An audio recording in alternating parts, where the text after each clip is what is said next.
राधे राधे। राधे ज्ञान सागर में आप सभी का स्वागत है।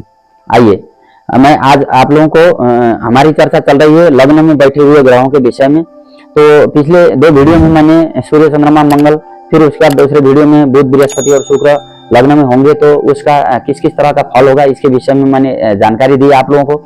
अब आज बात करते हैं शनि ग्रह।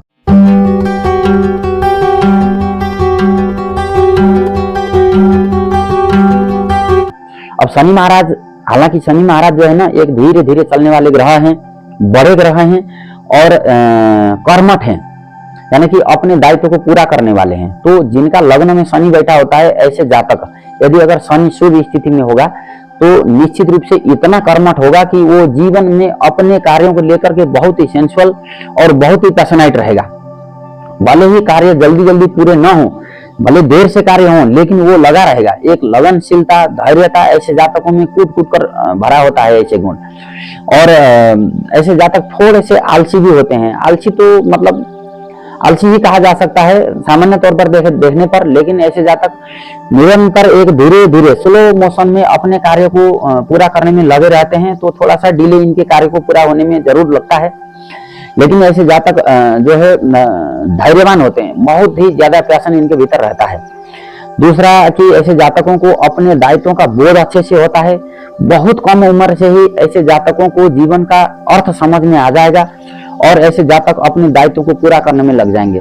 या फिर जीवन के जितने भी दैनिक व्यवहार हैं, इन सब चीजों को, अच्छे बुरे चीजों को बहुत ही कम उम्र से ही ऐसे जातक समझने में सक्षम होते हैं।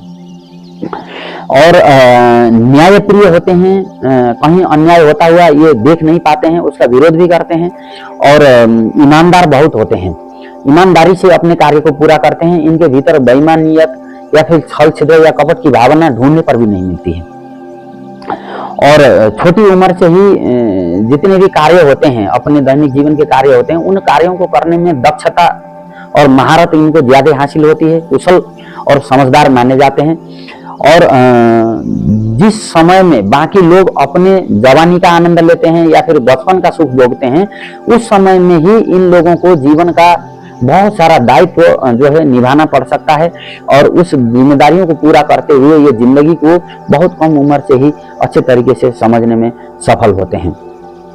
और पारिवारिक जिम्मेदारियां ऐसे जातकों के अधिक होती हैं और उनको निभाते भी हैं।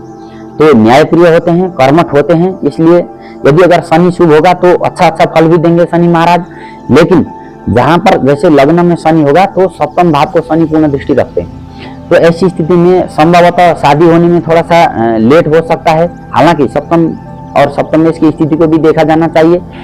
और जीवन साथी के साथ जो उम्र का गैप है ना, वो भी ज्यादा नहीं रहेगा, या फिर वो संभवतः जीवन साथी इनसे उम्र में बड़ा या बड़ी भी हो सकता है या हो सकती है।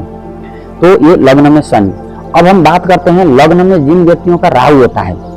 तो ये जिनका राहु लग्न में बैठा होता है ना, ऐसे जातक दूसरों की समझ से परे होते हैं। इनको समझना बहुत ही मुश्किल होता है, क्योंकि ऐसे जातक मतलब बहुत ही तेज तर्रार होते हैं और इनके कई सारे काम दिमाग में चल रहे होते हैं। भले ही एक जगह बैठा हुआ दिखे, लेकिन बहुत सारे कार्य इनके दिमाग में चल रहे होते हैं और कई सारे कार्य इनके बैकग्राउंड में, फ्लैशबैक में हो भी रहे होते हैं। सोचते कुछ हैं, करते कुछ हैं, दिखाते कुछ हैं और प्लानिंग कुछ और चीज की कर रहे होते हैं। तो एक ही साथ मल्टीपर्पज पर्सनालिटी वाले लोग ऐसे जातकों को हम कह सकते हैं।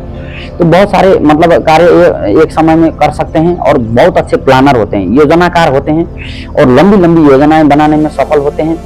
जल्दी दूसरों के ऊपर ऐसे जातक विश्वास नहीं करते हैं और इनके ऊपर विश्वास करना भी ज्यादा फायदेमंद नहीं रहता है, क्योंकि राहु है और लग्न का जो है ना, वो हमारे जो है ना कालपुरुष की कुंडली में सिर का हिस्सा माना गया है। और जितने भी सोचना, योजनाएं बनाना, प्लानिंग करना, मैनेजमेंट करना, जितने भी चीजें हैं वो सब हमारे मस्तिष्क से ही होते हैं। तो राहु जिनका लग्न में बैठा होगा, ऐसे जातकों को समझ पाना बड़ा मुश्किल है।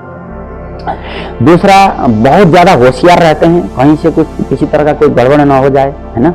और बहुत सारी चीजें, अगर मान लीजिए आपने कुछ कह दिया इनको, तो ये उसके ना बाल की खाल निकालने वाले होते हैं। कहाँ, क्यों, कैसे, कब, कितना, कई तरह के प्रश्न जो है एक ही चीज के ऊपर ये करके उसमें अपनी ये तसल्ली मतलब एक गहराई से करना चाहते हैं। तो ये भी गुण इनके भीतर अधिक रहता है। हर बात के ऊपर बहुत तह तक जाने की इनकी लालसा रहती है।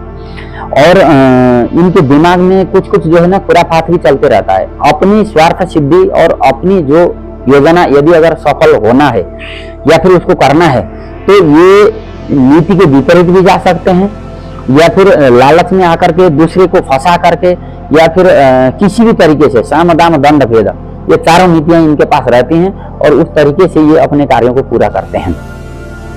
तीसरा जो है कि कई बार ये दूसरों को ठगते भी हैं, और कई बार जो है अगर राहु कमजोर होगा तो दूसरों के द्वारा ठगे भी जाते हैं। तो इस चीज में थोड़ा सा इनको जो है ज्यादा अधिक रहता है। और इनके जीवन में अगर मान लीजिए राहु ज्यादा कमजोर होगा या फिर ज्यादा पावरफुल भी होगा तो भी ना इनके जीवन में संतोष की कमी रहती है, क्योंकि केतु सप्तम में भाग में बैठ करके लग्न को देख रहा होता है। तो केतु क्या है कि असंतुष्टि का कारक है, उदासीनता का कारक है, और राहु को ज्यादा चाहिए, जीवन में हर चीज ज्यादा चाहिए। तो ऐसी स्थिति में जितना कुछ भी इनको जीवन में मिला होगा ना तो उससे इनको संतुष्टि नहीं मिलती है। तो मतलब थोड़ा सा असंतोषी प्रवृत्ति भी इनके जीवन में देखा गया है।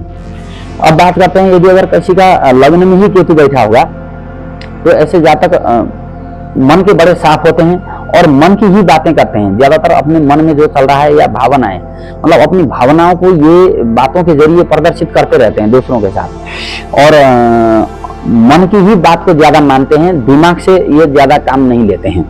तो भावना में ज्यादा बहते हैं और थोड़े से भ्रमित भी होते हैं। इनको कंफ्यूजन ज्यादा रहती है किसी भी चीज को लेकर के। अभी ये काम, जैसे मान लीजिए कोई कार्य आ गया सामने, अब इस कार्य को करें ना करें या कैसे करें, कब करें, पता नहीं, कोई खराब चीज तो प्रतिफल तो नहीं मिलेगा, मतलब रिजल्ट को लेकर के ज्यादा मतलब संवेदनशील रहते हैं। और किसी भी बात को ना सबसे पहले नेगेटिविटी सामने आती है, उसकी नकारात्मक पक्ष उसका सामने जल्दी ये लाते हैं और उस हिसाब से ये सोचते हैं। तो काम को जल्दी शुरू नहीं करते हैं, थोड़े से कंफ्यूज ज्यादा रहते हैं। और खुद अगर मान लीजिए खुद में बहुत सारी योग्यताएं हैं, खुद से कुछ भी कार्य को कर सकते हैं, फिर भी इनको लगता है कि इनके भीतर वो उस कार्य को पूरा करने की क्षमता कम है, या फिर खुद को कमतर आंकना ये भी इनके जीवन में रहता है। थोड़े से असंतोषी प्रवृत्ति के रहते हैं, लेकिन आध्यात्मिक ज्यादा होते हैं। दूसरों को दिए हुए सलाह बहुत काम आते हैं इनके जीवन में। और ऐसे जातक जो है भगवान शिव जी के भक्त हो सकते हैं। मंदिर में नियमित जाते आते रहने से इनका जो है केतु का अच्छा फल भी इनको मिलता है। संसार के प्रति, परिवार के प्रति या फिर भौतिकता के प्रति इनका माया मोह ज्यादा नहीं रहता है। एक वैराग्यता और एक उदासीनता इनके जीवन में आसानी से देखा जा सकता है। और रहस्यमयी चीजों के ऊपर इनका मन ज्यादा जाता है।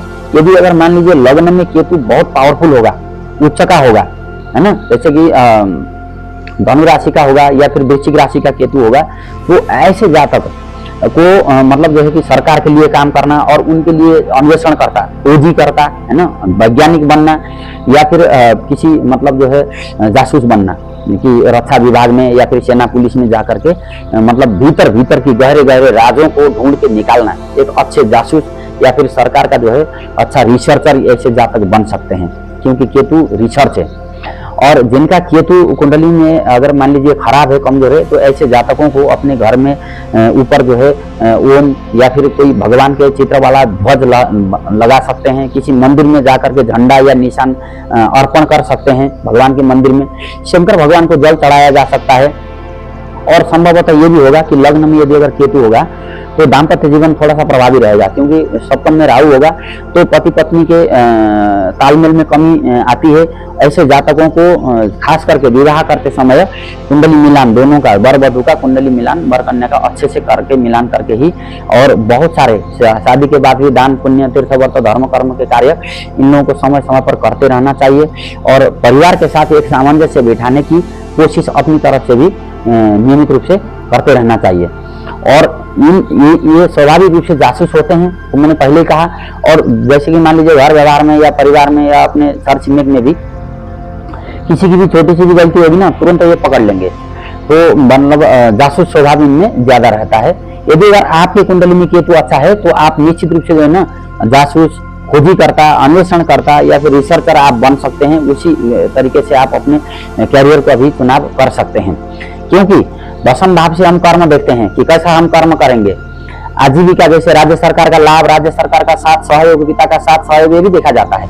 लेकिन यदि अगर लग्न और लग्न में बैठे हुए ग्रह तय करेंगे कि हमने काम क्या करना है या किस तरीके से करना है, और उसमें जो है दशम भाव के अधिपति जो है उनके साथ और सहयोग के द्वारा हमारा काम प्रतिफलित होता है और उसका रिजल्ट हमें जीवन में मिलता है। तो इसलिए आज हमने जाना कि लग्न में सूर्य से लेकर के केतु तक बैठे हुए ग्रहों का किस किस तरह का फल होता है। आप भी अपनी कुंडली में देख करके चेक करके अनुमान लगा सकते हैं कि आपकी कुंडली में लग्न भाव में फर्स्ट हाउस में कौन सा ग्रह बैठा है और उसका फल कैसा होता है। राधे राधे।